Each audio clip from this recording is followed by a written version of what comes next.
everyone! Good morning! I'm back! This is Sam Brusas and welcome back to my YouTube channel.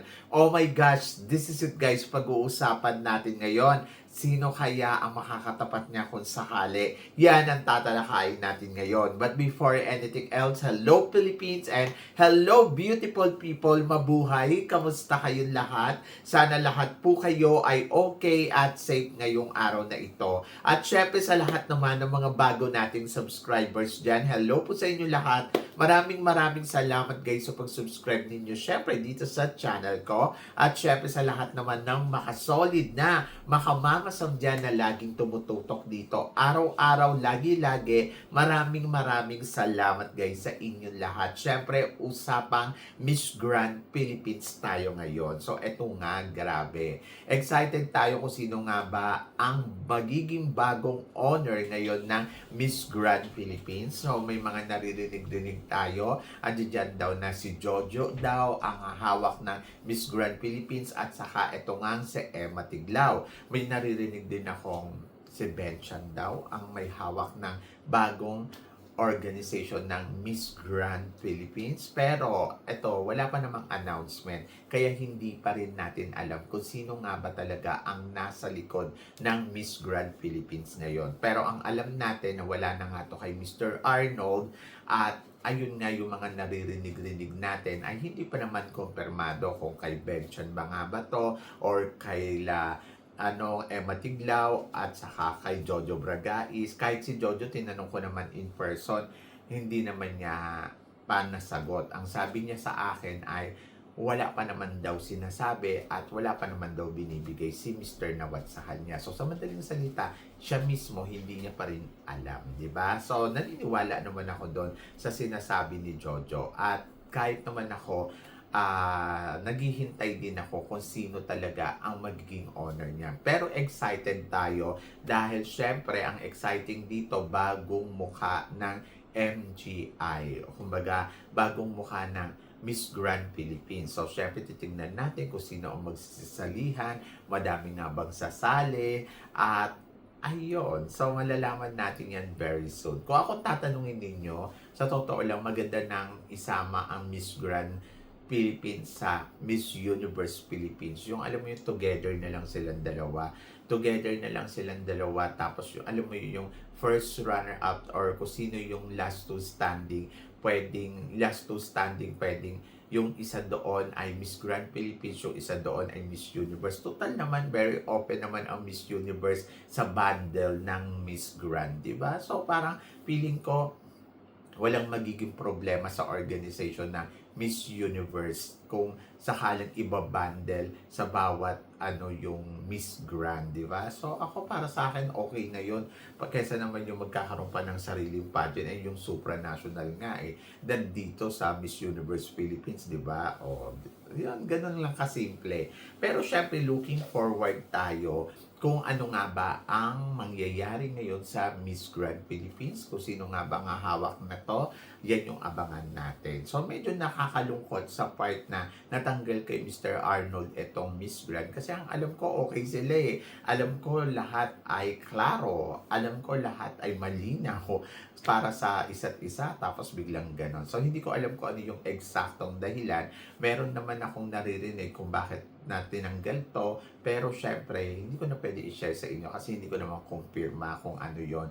And then of course para sa akin, syempre nakikiramay din ako kay Mr. Arnold dahil alam kong malungkot siya dahil sa pagkabigla nga nang nawala sa kanya ang Miss Grand Philippines. Ganun talaga yung Miss Grand Philippines, yung Miss Supranational, di ba? Ganun din. So parang feeling ko ganun talaga ang buhay, kaibigan mo siya ngayon, bukas hindi, di ba? So, yun. So, basta laban lang kay Mr. Arnold. At ito na nga, kung magkakaroon daw ba ng bagong Miss Grand Philippines, di ba sa interview nga ni Michelle D, tinanong siya, willing ba siyang maging first Miss Grand Philippines sa bagong may-ari ngayon? Pero ang sagot ni Michelle D ay depende. Ako. So, ako, tingin ko, dapat bang mag-Miss Grand Philippines si Michelle D? To be honest, hindi na.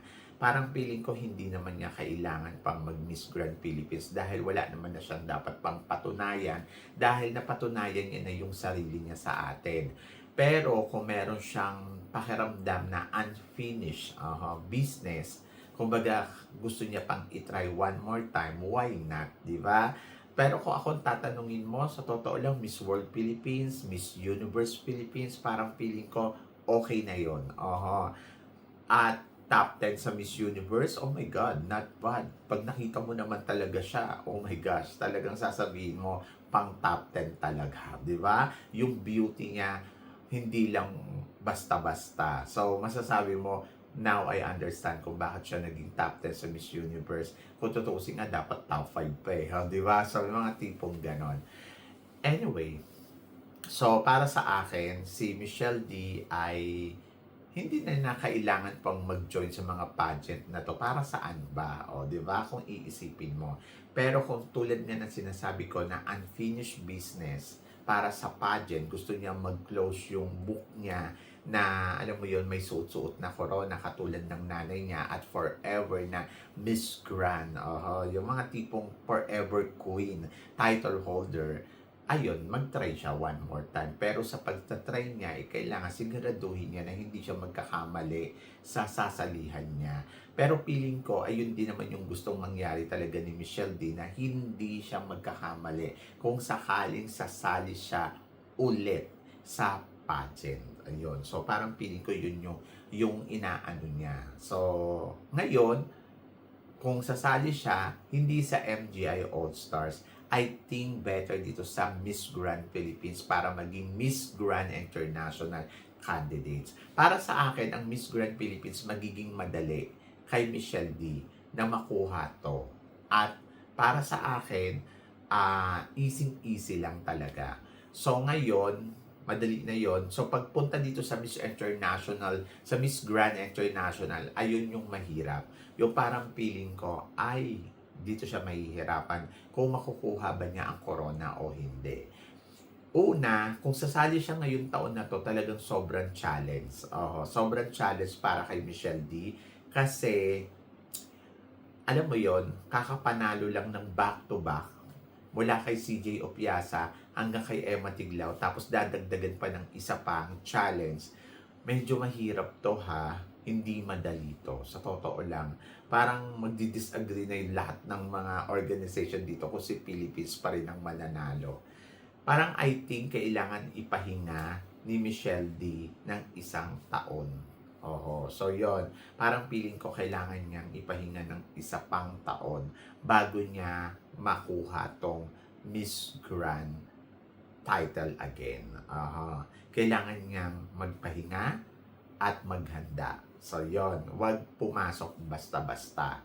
And then, tingnan niya kung sino yung makakalaban. Kasi, yes, malakas naman si Michelle D at kumpiyansa naman ako. Pero kasi ito nga, kung sa susunod, sa 2027 siya sasali, parang feeling ko it's good para kay Michelle D na mag-join sa Miss Grand Philippines. Kasi parang possible na makuha niya talaga yung corona. Pangalawa, I think, tawag dito, tignan niya, kasi ngayon kasi si Mr. Nawat, hinihingkayat nilang sumali uli sa pageant nila etong si Yamilex Hernandez ng Dominican Republic. Kung akong tatanungin mo, si Yamilex Hernandez ay pwede namang sumali talaga sa Miss Grand International. Kasi na-fail siya dito sa Miss Grand, sa Miss Grand, tawag dito, sa Miss Grand All-Stars. Pero parang feeling ko, pwede siyang pang Miss Grand International. So yun, pwede siya, yung beauty, yung preparasyon niya, talagang pang Miss Grand talaga. So yun, so parang kung makakatapat siya ni Michelle D, kung sakaling sasali siya sa 2027, tapos makakatapat niya si Michelle D, nako, delikado dito si Michelle D. Dahil parang feeling ko ngayon pa lang, ibibigay talaga nila ang pabor dito kay Yamilex Hernandez na sumali sa Miss Grand. Oo. So parang feeling ko, ang laki nung chance na maibigay sa Ecuador more than kay Philippines, di ba? Maganda si Michelle D, matangkad, pero alam mo, natatakot lang ako na baka mapaglaruan. Oho, natatakot ako na baka ang ending ay top 5 ka lang, first runner-up. Kasi ang purpose ko dito, kaya gusto ko sumali si Michelle D dahil gusto ko siya maging title holder. Gusto ko siya na katulad ng mami niya na may corona sa ulo, 'di ba? Sabi ko nga, kung si mami niya, Miss International, siya naman ay pang Miss Grand International. So kung sasali si Yamilex, dapat ba tayong umurong sa laban? So parang feeling ko, magkaiba kasi sila ng beauty. So, beauty queen at very Miss Grand materials etong sa Ecuador. Si Michelle D, parang feeling ko kailangan niyang gawin yung best. Either na maganda naman talaga ang Michelle D, pero kailangan niyang pagandaan kung sasabayan niya to. So, yon. But, sasayangin nila ng ganun-ganun lang si Michelle D. Buto sana kung sigurado nilang ibibigay ang corona kay Michelle D, okay lang na tumaya at lumaban uli si Michelle D, di ba? So, yun. So, pag-isipan lang siguro ni Michelle D. Kailangan din ng perfect timing at let's see. Oho. So, dapat bang sumali na ngayong taon na to si Michelle D? Parang feeling ko wag. Parang feeling ko sa susunod. Oho. But kung kakayanin, bakit hindi, di ba? So, yun. So, medyo mahirap talaga. Pero kung ako lang yung masusunod, hindi ko na para pa i-push ng todo-todo si Michelle D sa kompetisyon kasi parang feeling ko wag na. Ganon. So, yun. Pero kung ang feeling naman niya ay hindi makukuha ko tong corona, good yan. Kasi syempre, hindi lang naman to lumalaban si Michelle D dahil sa publicity or sa what. Lumalaban si Michelle D dahil syempre to become a title holder. Alam mo yon, yung parang mas masarap pa rin matapos siya na may corona sa ulo, di ba? So yun, let's see. Abangan na lang natin. Pero ikaw ang tatanungin ko, tingin mo kung magtatapat sila ni Yamilex Hernandez, kaya ba niyang talunin si Michelle D?